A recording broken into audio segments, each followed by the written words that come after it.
Ya les di mi opinión definitiva sobre el iPhone 17, ahora es momento de hablar del 17 Pro. Llevo 3 meses usándolo, para ser sincero, incluso lo he usado más que el 17. Y en este video voy a tratar de explicarles por qué muchos de mis colegas dicen que este iPhone 17 Pro es demasiado pro. ¿Será que Apple se pasó un poco? ¿Será que este iPhone 17 Pro paradójicamente pierde su estatus de iPhone Premium y poco a poco se convierte en el iPhone para videógrafos súper exigentes? Lo cual, estamos de acuerdo, es un nicho bastante pequeño. Como recordatorio, este video no es propiamente una reseña. Ya hablamos mucho y a detalle del 17 Pro en los primeros contactos y en la guía de compra. Aquí realmente quiero compartir una opinión con ustedes, para quienes tal vez lo compren antes de que termine el año, a principios de 2026, pero también para los compradores del futuro, los que lo comprarán en 1, 2 o 3 años. Y son smartphones que a veces interesan por mucho más tiempo después de su lanzamiento. Pero antes de hablar de todo eso, déjenme hablarles de nuestro patrocinador. Y nuestro patrocinador llega en el mejor momento, ya que es Olafly. Viajar es genial, pero a veces puede ser muy complicado, sobre todo con un smartphone. Llegas al aeropuerto y tienes que buscar una tienda para comprar una SIM local. En el hotel tienes que encontrar un clip viejo para sacar tu SIM. Y por supuesto, dependiendo del país, hay que tener cuidado con las estafas. Olafly va a resolver todos esos problemas, porque primero es una eSIM de viaje. Son más de 200 destinos en el mundo, y así no tendrás que sacar tu SIM física, se queda bien protegida. Compras tu SIM, puedes instalarla de inmediato y usarla en cuanto actives los datos móviles al llegar. Y lo que realmente es un gran argumento para Olafly es su plan de datos ilimitados. Podrás agregar recargas muy fácilmente si lo necesitas. Pero en realidad, la idea es que ya no tendrás que preocuparte por los megabytes que consumes cuando viajas. Incluso tienen una calculadora que te permitirá anticipar tus necesidades de datos antes de salir, según el uso que le des a tu smartphone durante el viaje. De hecho, para Olafly, lo que es muy importante es que no haya costos ocultos, ni sorpresas desagradables. Y lo que es muy práctico con la eSIM y conservar tu SIM habitual es que no necesitas cambiar de número, especialmente para WhatsApp. De hecho, la eSIM solo se encargará de los datos durante el viaje. Para poner todo esto en marcha, comprar una eSIM es súper sencillo. Puedes ir al sitio de Olafly, eSIM Olafly, eSIM.olafly.com, o puedes usar la aplicación Olafly. La ventaja de la aplicación es que va a verificar instantáneamente la compatibilidad de tu dispositivo con la eSIM. Y entonces tienes 3 métodos para instalarla, ya sea con un código QR, una instalación manual, o si tienes un iPhone y tienes iOS 17.4 o superior, hay una instalación con un solo clic. Y de todas formas, si tienes el más mínimo problema allá, Olafly se va a encargar de todo. Tienen asistencia las 24 horas del día, los 7 días de la semana, por chat o por WhatsApp. Y además tienen una muy buena calificación de confianza en Trustpilot. Están calificados con 4.5 con más de 60,000 reseñas. Así que, si tienes un viaje planeado pronto con tu nuevo iPhone, te dejo el enlace de Olafly en la descripción de este video. Si agregas el código NOWTECH tendrás un 5% de descuento. Y ahora volvemos a exprimir esta naranja. Aunque ya hice la primera impresión, tenemos que hablar del diseño. El diseño ha dado mucho de qué hablar. Hay quienes lo aman, hay quienes lo odian. Yo mantengo la misma opinión que en la primera impresión. Es bonito, pero con una belleza muy ruda. De hecho, se parece más a una buena herramienta que a un smartphone de gama alta, porque sí, hay herramientas bonitas. A mí me gusta ver los taladros. Y ese lado de máquina herramienta realmente se refuerza por las selecciones de colores. Ya está este naranja de construcción, pero incluso los otros 2 colores son colores bastante utilitarios. Tienen un azul muy tipo mezclilla, como ya lo había dicho, y si no, tienen el acabado en bruto, el acabado plateado. Lo que muchos han notado es que no tienen ese acabado negro que solíamos tener en los modelos Pro, que era un acabado muy premium, muy elegante, muy lujoso. También está esta elección, que es tanto técnica como estética, del uso de 2 materiales, vidrio y aluminio. Eso le da este aspecto tan particular. A mí, hay elementos del diseño que realmente me recuerdan al Apple Watch Ultra con su botón naranja. Así que lo que tengo que decir es mi opinión sobre cómo se siente en la mano, sobre la ergonomía. Para ser honesto, rara vez lo he usado sin su funda, pero me gusta mucho. Aún así, esta idea de ángulos redondeados, la sensación en la mano es excelente. Tenemos bordes planos, pero no hay bordes afilados, excepto en un lugar, y eso lo vamos a comentar más adelante. En fin, ya sea que te guste o no este diseño, puedes reconocer que tenemos un diseño que es mucho más utilitario que un diseño premium de gama alta. Si tuviera que hacer una analogía, diría que el iPhone 17 Pro tiene el diseño de un Wall-Wally, donde el iPhone R tiene más el diseño de Eve, un diseño más minimalista al estilo de Apple. Pero justamente hay una paradoja en este diseño. Abandonaron el acabado de titanio, bueno, conocemos la razón técnica. El titanio disipa peor el calor que el aluminio y Apple estaba aterrorizado de tener problemas de sobrecalentamiento como los que tuvieron con el 15 Pro o el 16 Pro. El problema es que el aluminio tiene muchas virtudes, pero es un metal que se marca más fácilmente. Después, la verdadera pregunta es si es más frágil que los otros iPhones de aluminio. No es más frágil que los otros iPhones de aluminio, excepto en un lugar: los bordes del módulo de la cámara. Eso es algo que Apple sabe desde el iPhone 5. La anodización, es decir, poner color en el aluminio, no funciona en los ángulos agudos o no funciona muy bien. La verdad no entiendo por qué no hicieron los bordes más redondeados. Y es ahí donde digo que hay una paradoja. Tenemos un aspecto bastante robusto, una máquina como de obra. Se siente que va a ser duradero, que va a ser sólido, pero corre el riesgo de que se despinte mucho en esa parte. Entonces, como pueden ver, yo por ahora no tengo ningún problema. Está como nuevo, pero el 99% del tiempo lo uso con su funda por la simple y buena razón de que nosotros revendemos los iPhones un año después para poder probar los siguientes, así que los cuidamos muchísimo. Eso me va a permitir, por cierto, probar el nuevo acabado de las fundas de Apple, el Techwoven. Mi primera impresión es buena, pero vamos a ver cómo está en un año cuando ya lo haya maltratado en mis bolsillos. No se puede hablar del diseño sin hablar de la pantalla, aunque eso es más sobre el rendimiento. Tenemos una pantalla, es magnífica. De hecho, es la del 16 Pro, de la que se ha hablado muy bien, pero aún mejor. Tiene toda la fluidez, el LTPO, los 120 Hz, todo el rollo. Los colores son magníficos. Pero donde es un poco mejor es en el nivel de brillo. Llega hasta 3000 nits y es realmente impresionante a plena luz del sol. Para que se den una idea, en las pantallas de control de las cámaras profesionales es exactamente lo que encontramos: los 3000 nits. Y tal vez no sea una coincidencia que Apple haya mejorado las pantallas para convertirlo en una verdadera máquina de video, pero no vayamos demasiado rápido. Todavía no termino de hablar de la ergonomía. Esta pantalla es muy impresionante, pero tienen que darse cuenta de algo: van a encontrar la misma pantalla en el iPhone 17. Entonces, Apple mantiene un poco de ambigüedad sobre un recubrimiento antirreflejo que supuestamente tiene el Pro y no el estándar. Yo, honestamente, no logro ver la diferencia. Para terminar con la ergonomía, ya lo saben, ¿eh? No se los voy a ocultar. Realmente no soy fan del botón de cámara. Casi nunca lo uso. Olvido que existe. En este 17 Pro, y dada su naturaleza de cámara casi más que de iPhone, diría que el botón de cámara puede justificarse. Entonces, sé que originalmente Apple lo había pensado sobre todo para Apple Visual Intelligence, pero honestamente, ¿ustedes usan Apple Visual Intelligence? Yo la verdad no mucho, ¿eh? Entonces, por supuesto, del iPhone 17 Pro se espera una bestia de potencia y no decepciona. El iPhone 17 Pro es muy potente, pero tampoco es una locura comparado con el iPhone 17.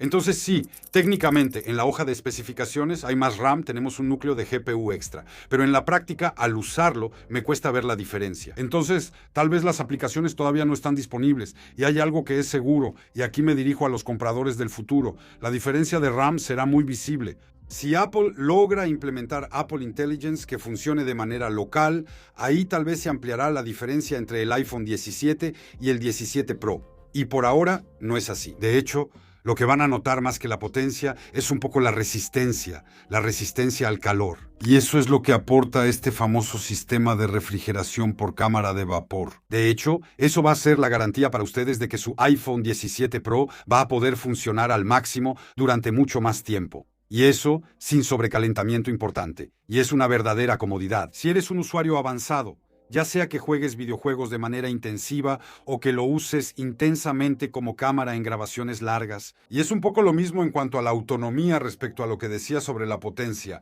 Está realmente bien, pero no es increíble comparado con el iPhone 17. El iPhone 17 me sorprendió con su rendimiento en autonomía. El 17 Pro es mejor, pero no por mucho. Claro, estoy hablando de este tamaño del iPhone 17 Pro. Existe una versión Max. Y ahí sí tendrás la batería más grande que existe, pero claro, te tiene que gustar ese tamaño. En cuanto a la carga rápida, sí se nota la diferencia con el iPhone 17. El 17 Pro ya estábamos acostumbrados con el 16 Pro, así que aquí no hay diferencia. Me decepcionó un poco la velocidad de transferencia de archivos. Es buena, pero me hubiera gustado que Apple fuera un poco más allá. Cuando uno trabaja con archivos de video grandes, aunque las transferencias se hacen rápido por USB-C, siempre nos gustaría que fuera más rápido. Y justamente, ya que llegamos al tema de video y fotografía, vamos a abordar la parte más importante, la parte principal de este video, todo el desempeño en imagen. Y como introducción, diría esto. Lo que se siente un poco extraño con el 17 Pro es que casi da más la impresión de tener una cámara fotográfica que un iPhone. Hablemos primero del sensor principal. Entonces, a diferencia de lo que algunos han dicho, no tenemos el mismo sensor principal en el iPhone 17 Pro y en el iPhone 17. Tenemos un ángulo más amplio. Estamos en una equivalencia de 24 milímetros, mientras que en el 17 es una equivalencia de 26 milímetros. No es una gran diferencia, pero sí se nota en las comparaciones. Y curiosamente, en términos de apertura, aunque la expresión no exista, lo voy a decir de todos modos. En teoría, tenemos una apertura menor en el 17 Pro que en el 17. Pero en realidad, las especificaciones en fotografía no nos importan mucho. Lo que importa son los resultados. Y aquí, como pueden ver en estas fotos, en una foto a plena luz del día, en condiciones normales de fotografía, hay muy poca diferencia entre una foto tomada con el iPhone 17, otra con el iPhone 17 Pro e incluso otra con el 16 Pro. Hay tan poca diferencia que vamos a hacerles la misma jugada, vamos a invertir las etiquetas. De hecho, donde la fotografía en smartphones ha cambiado mucho en los últimos años, es que ahora es tanto una cuestión de software como de hardware. Realmente es el procesamiento lo que marca la diferencia. Las fotos en smartphones son cada vez más imágenes generadas, optimizadas. Cada vez son menos imágenes ópticas, y por eso los fabricantes logran compensar mucho de lo que sucede a nivel de hardware. Será en fotos más exigentes donde empezaremos a notar diferencias, especialmente en las fotos con poca luz. Aquí les muestro una comparación entre una foto con poca luz tomada con el iPhone 17 y otra con el 17 Pro. Se nota que el 17 Pro es mejor. De todos modos, hay que hacer zoom para ver realmente la diferencia. Pero bueno, en general recuerden que no van a notar diferencias importantes. No es como la noche y el día, sin hacer un mal juego de palabras, y va a ser más o menos lo mismo con el ultra gran angular. Ahí también el 17 Pro y el 16 Pro tienen físicamente el mismo sensor. Ultra gran angular fusion, 48 megapíxeles, equivalencia de 13 milímetros y una apertura f2. Ahí también en general van a tener más o menos el mismo resultado. Estamos contentos con los 48 megapíxeles en los ultra gran angulares. Apple, desde el 16 Pro, toma un poco más en serio el ultra gran angular, pero el sensor sigue siendo un poco pequeño. A mí me hubiera gustado algo más grande. Se nota especialmente en baja luminosidad. El procesamiento hace mucho trabajo en segundo plano. De hecho, la verdadera diferencia entre el iPhone 17 y el 17 Pro va a estar en otro lado. Ya a nivel de software, el procesamiento en el iPhone 17 Pro, sin importar la cámara que elijas, vas a poder trabajar en ProRAW y en 48 megapíxeles. No tendrás ese límite forzado de 24 megapíxeles que tenemos en los archivos HEIF.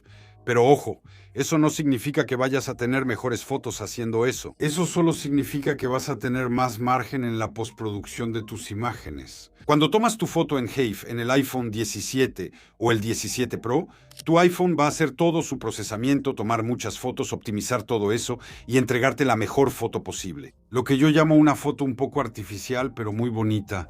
Una foto en ProRAW, ahí vas a tener algo más crudo. Vas a tener, en cambio, más rango dinámico, pero también un archivo más pesado que puede resultar decepcionante. Un ProRAW no necesariamente es bonito cuando tomas la foto, pero está hecho para ser trabajado después. Está hecho para ser editado, revelado digitalmente, de forma manual. Entonces, es algo que importa para los aficionados a la fotografía o los profesionales, pero que tiene muy poca importancia para la mayoría de nosotros. Y por supuesto, la otra gran diferencia entre el 17 Pro y el 17 va a ser el teleobjetivo. Este año, Apple optó por un teleobjetivo de 4 aumentos, pero con un sensor grande, bueno, relativamente grande, de 48 megapíxeles, lo que les va a permitir técnicamente ofrecer un zoom híbrido de 8 aumentos con recorte en el sensor. El resultado, y lo pueden ver en estas imágenes, francamente, está muy bien. Estamos muy por encima de lo que podíamos tener con el 15 Pro, con el 16 Pro. Vamos a dudar mucho menos en usar el teleobjetivo,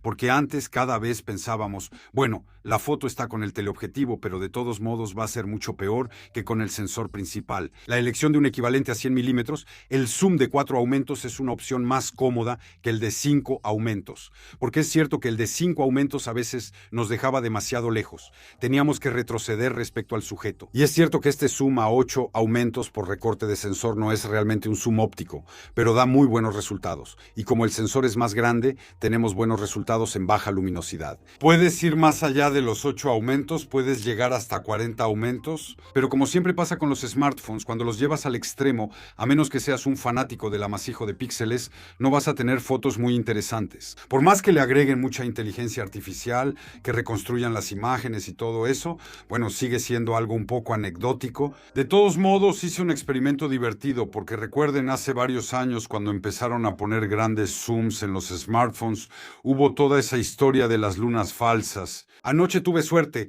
era luna llena, grabé la luna con el iPhone 17 Pro, también tomé fotos y no tengo la impresión de que Apple haya hecho trampa. No es una luna falsa la que vemos en 40 aumentos. Por supuesto, tuve que ajustar el brillo porque, bueno, la luna es muy brillante, pero díganme qué piensan. ¿Creen que Apple hace trampa o no con esta luna? Yo, la verdad, creo que Apple ha tomado muy buenas decisiones. Ya sé, me van a decir que soy un fanboy de Apple, pero no importa. Creo que Apple tomó decisiones sin sucumbir a los cantos de sirena del marketing. Bien pudieron haber puesto un zoom de 5 aumentos y forzarlo a 10. Se pudo haber llegado hasta 100 aumentos en digital, que es lo que vemos mucho en el mundo Android, pero hay que entender que para el zoom de 100 o de 10 se necesitan sensores más pequeños. Aquí, Apple intentó privilegiar el resultado final de sus fotos, lograr una verdadera coherencia. Eso es algo que siempre me ha gustado de Apple. Nos muestra imágenes sin meterse en cifras, en hojas de especificaciones que realmente no nos importan mucho. Y lo pueden ver en las fotos que les estoy mostrando. Al azar hay de Burdeos, hay de una van, hay de París, hay fotos nocturnas, hay fotos de día, hay retratos de más o menos lejos. Eso es lo que les va a ofrecer el iPhone 17, una gran libertad creativa. El hecho de tener un teleobjetivo de calidad va a limitarte mucho menos. Y yo no soy como esos fotógrafos que les van a decir que solo tienes que acercarte caminando. Acercarte caminando no siempre es posible. Cuando tomamos fotos de espectáculos, conciertos o deportes, no siempre podemos acercarnos al sujeto. Así que un buen teleobjetivo es algo que se disfruta. Y se disfruta aún más en video, porque sobre el video me gustaría decir algo antes de empezar. Estoy totalmente dispuesto a reconocer que algunos teléfonos Android son más potentes que los iPhones en fotografía. Pero en cuanto a video, una vez más este año, Apple aplasta a la competencia. Y para entender eso, hay que dejar de fijarse solo en las tablas de especificaciones. Cualquier profesional del video te lo dirá. En video no funciona exactamente como en la fotografía. No todo es solo cuestión de óptica y sensor. Hay cosas muy importantes en el procesamiento de imagen, el bitrate, la elección del códec, la estabilización. Hay muchos otros parámetros que determinan la calidad final de un video. Y aquí, la calidad realmente está a la altura. Ya desde antes, yo estaba impresionado por los videos del iPhone 15 Pro, del 16 Pro. Aquí, tener un teleobjetivo más luminoso nos va a dar aún más margen. El modo acción, la estabilización, es increíble. En este iPhone 17 Pro van a tener 4K a 120 cuadros por segundo. Eso va a permitir algunos efectos un poco cinematográficos. Y aquí también podemos notar que Apple resistió las tentaciones del marketing. Bien pudieron haber hecho 8K con el iPhone 17 Pro, pero 8K en este tamaño de sensor es un poco ridículo. No estoy diciendo que el 8K no sea bueno, pero necesitas un sensor grande. Y aquí les muestro algunas imágenes especialmente de espectáculos. Por cierto, saludos a Sara. Imágenes de conciertos, imágenes desde lejos, poder sacar así diferentes planos, con una estabilización, como decía, impecable. Un teleobjetivo que realmente le da un acabado muy bonito a las imágenes, una verdadera armonía. Podemos hacer zoom, alejar y no vamos a notar la diferencia. Eso A nivel creativo, a nivel de video, es algo sumamente apreciable. Y para ser honesto, para mí Apple podría haberse detenido ahí, pero no, decidieron ir más allá. Pusieron en las cámaras del iPhone 17 Pro funciones que son ultra profesionales, incluso para profesionales del video. Entonces tienen cosas como el Log 2. Nosotros lo vamos a usar. El Log 2 es un formato de imagen que permite tener imágenes con mucho más rango dinámico, pero por lo tanto, los colores son muy planos. Hay más contraste. Los colores de hecho se recuperan después en postproducción, como están viendo ahora. Eso es realmente algo importante para la producción de video. Eso nos permite armonizar imágenes que vienen de un iPhone con imágenes que vendrían de otras cámaras. Después, agregaron algo más, el ProRes. Ya lo habían hecho, pero ahora tenemos ProRes RAW. El ProRes RAW es un formato increíble. Es muy impresionante meter eso en un iPhone, pero son archivos absolutamente gigantescos. De hecho, no podrán grabarlos internamente. Vas a tener que empezar a añadir un disco duro a tu iPhone Pro. Así que aquí ya no estamos hablando de un smartphone, ya no estamos hablando de un iPhone. Estamos completamente en el terreno de las cámaras. Han añadido cosas como el timecode, como el Genlock, que permite hacer que muchas cámaras trabajen juntas, cosas que te van a permitir, por ejemplo, hacer bullet time, pero ahí sí vas a tener que comprar muchos, varios 17 Pro, la verdad. No vas a hacer eso en vacaciones con la tía Daniela. De hecho, me pregunto a quién le van a ser realmente útiles estas funciones. Bueno, tenemos una respuesta. Sabemos que Apple va a usar esto para producir sus comerciales con iPhones. De vez en cuando vamos a ver películas o secuencias de películas que serán grabadas con iPhones. La gente de la ficción y el cine está encantada de tener una crash cam tan barata porque les juro que no es caro para una crash cam. Pero aquí estamos hablando de un mercado súper de nicho, la verdad. Aquí, yo diría que si Apple hizo esto, es sobre todo para poder mencionarlo en su marketing.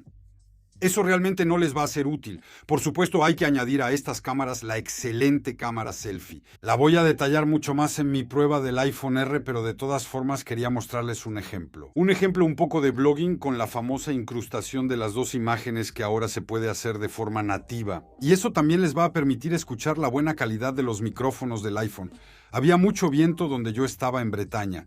Y aún así se escucha claramente mi voz. Hay un poco de viento, como pueden ver en mi cabello, y el suelo está lleno de piedras, así que es normal que se mueva. Bueno, aquí lo están escuchando con viento, así que no sé cómo se escucha, pero creo que puede ser suficiente para hacer un pequeño blog. Lo que hace, una vez más, del iPhone 17 Pro una excelente cámara para blogging, pero bueno, esta cámara frontal también la van a tener en el 17 y en el R, así que no es un elemento determinante. Entonces, en cuanto a foto y video, yo estoy encantado con el 17 Pro, encantado de tener un buen teleobjetivo. Pero bueno, la diferencia de precio son 360 € solo por tener un teleobjetivo. Creo que este año la decisión más difícil va a ser elegir entre el iPhone 17 y el 17 Pro para la mayoría de ustedes. Entonces, eso va a depender de sus prioridades en cuanto a imágenes y del tipo de imagen que quieran hacer. Y esa elección va a ser difícil, de hecho, no solo por la foto y el video.